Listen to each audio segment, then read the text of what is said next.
Yo, assalamualaikum warahmatullahi wabarakatuh. Balik lagi di channel Toro Story.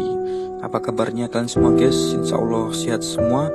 Oke, untuk video kali ini saya akan bercerita sambil menggambar, yaitu tentang perjuangan kisah karir seorang seniman penyanyi lagu campur sari Indonesia yang dikenal dengan Didi Kempot, atau juga mempunyai julukan Good Father of Broken Heart. Beliau menutup usianya kemarin hari Selasa tanggal 5 Mei tahun 2020 yang mengembuskan nafas terakhir di Rumah Sakit Kasih Ibu pagi hari. Beliau telah dipanggil oleh Tuhan Yang Maha Esa, dan semoga amal dan ibadahnya diterima di sisinya. Sebelumnya beliau seniman sekaligus penyanyi lagu Jawa campur sari.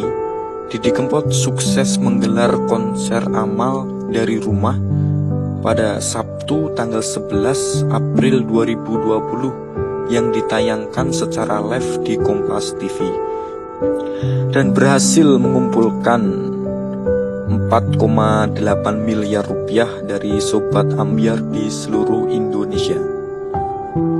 Dan dana tersebut ditujukan untuk membantu masyarakat yang terdampak pandemi virus corona.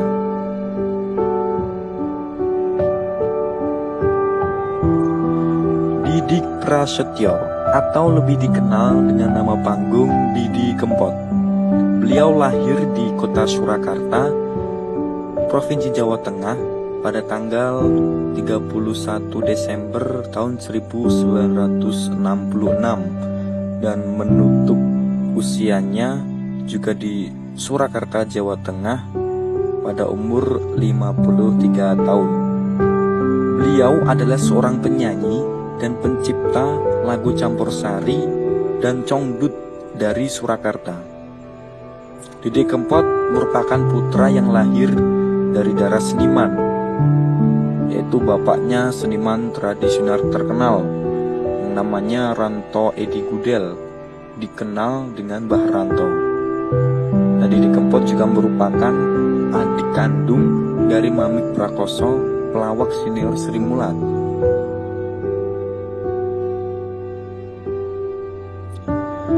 Didi Kempot diketahui tidak menyelesaikan pendidikannya di bangku SMA.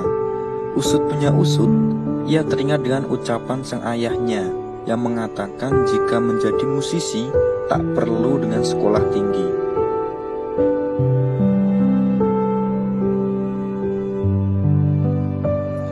Didi Kempot merupakan salah satu contoh musisi yang memiliki kisah hidup yang patut untuk dijadikan panutan, karena beliau sukses tidak langsung melalui dapur rekaman, dan ternyata dikutip dari berbagai sumber, Didi Kempot memulai karirnya pada tahun 1984 sebagai musisi jalanan. Beliau bersama teman-temannya hanya bermodalkan ukulele dan gendang, dan menyanyi di trotoar-trotoar atau di jalanan bersama teman-temannya dan menunjukkan bakat dan kebolehannya. Penyanyi kondang Didi Kempot ini mulai mengamen di kota kelahirannya, Surakarta, Jawa Tengah, selama kurang lebih 3 tahun lamanya. Pada tahun 1987, Didi Kempot memulai karirnya di Jakarta. Ia bersama teman-temannya berangkat ke Jakarta untuk mengadu nasib untuk berjuang di sana. Ia pun kerap berkumpul dan mengamen bersama teman-temannya di daerah Selipi, Palmerah, Cakung, maupun Senen. Mulai dari situ, julukan Kempot yang merupakan kependekan dari kelompok pengamen trotoar ini terbentuk, yang menjadi julukan nama belakang panggungnya hingga saat ini, yaitu Didi Kempot. Sembari mengamen di Jakarta, Didi Kempot dan temannya mencoba rekaman. Kemudian mereka menitipkan kaset rekaman ke beberapa studio musik di Jakarta. Setelah beberapa kali gagal, akhirnya mereka berhasil menarik perhatian label Musika Studio. Tepat di tahun 1989 dan di tahun 1989 Didi Kempot mulai meluncurkan album pertamanya. Salah satu lagu andalan di album tersebut adalah lagu Cidro. Lagu Cidro ini sebelum populer di negara Indonesia, anehnya atau uniknya, ternyata lagu Cidro ini justru terkenal lebih dulu di Belanda dan Suriname. Loh, kok bisa begitu?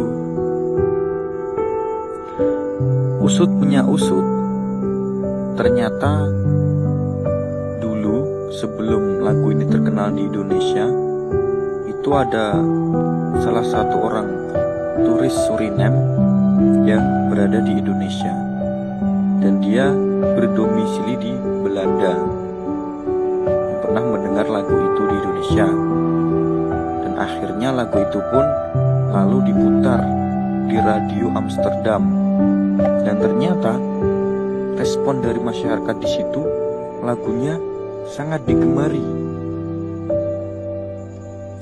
dan bahkan tak hanya lagu Cidro, lagu-lagunya juga sering diputar di radio dan bahkan TV Suriname, yaitu lagunya salah satunya yaitu seperti Layang Kangen, Ali-Ali, Angen Para Maribo, hingga lagu Sewu Kuto dan juga lagu Stasiun Balapan.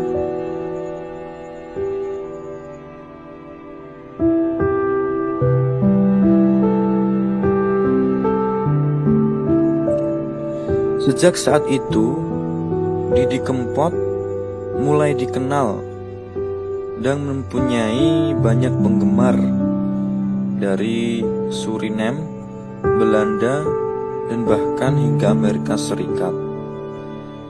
Didi Kempot mulai mendapatkan undangan bernyanyi di Belanda hingga Amerika Serikat. Ia mengaku bahwa dia sama sekali tak menyangka saat melihat kilas balik karirnya tersebut. Dia tidak menyangka bahwa seorang penyanyi mantan pengamen jalanan bisa menulis lagu dan diterima di benua Eropa dan juga zona Amerika.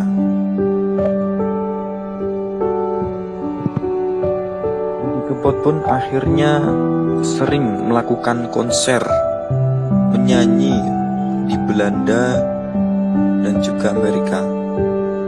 Dan bahkan yang paling membanggakan bagi dirinya, bahkan dia 14 kali atau mungkin lebih, dia lupa, bolak-balik dari Suriname ke Belanda untuk melakukan konser bernyanyinya, yaitu konser menyanyi dengan tema lagu Patah Hati yang sering ia bawakan, dan juga mempunyai banyak respon positif dan juga banyak penggemar atau fan di sana. Bahkan tidak hanya di Indonesia, juga di Suriname, Belanda, hingga Amerika. Didi Kempot pun juga melalui zaman keemasannya di Indonesia sekitar awal tahun 2000 dengan album lagu-lagu terbarunya. Meskipun karirnya sempat redup, Namun nama Didi Kempot kembali menjadi sorotan warga Indonesia, terutama kaum muda. Penyanyi campursari ini sukses bikin ambiar dengan berbagai lagunya bertema patah hati. Istilah tersebut sering dipakai penggemar Didi Kempot, sad boys, dan juga sad girl, atau biasa disebut dengan sobat ambiar.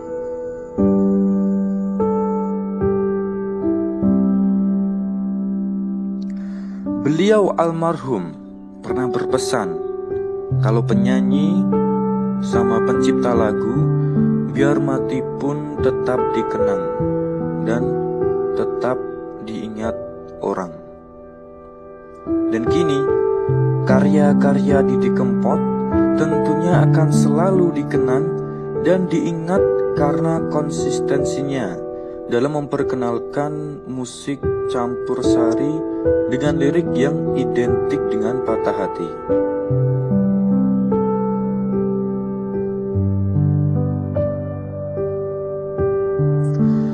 Beliau dan juga seluruh karyanya akan selalu dikenang dan selalu diingat oleh seluruh tanah air pecinta lagu campursari, dan bahkan seluruh dunia pun juga akan mengenang dan mengingat beliau.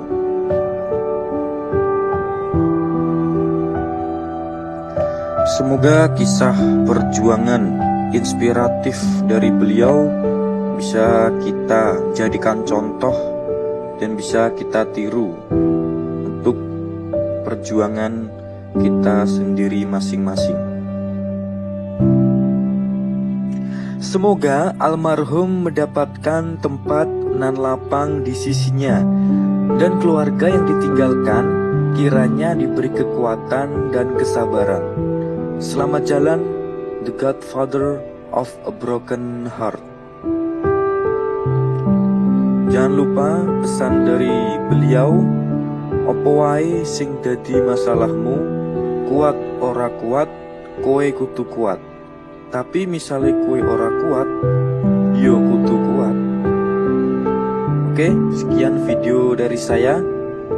Terima kasih sudah nonton. Jangan lupa subscribe dan share ke teman kamu.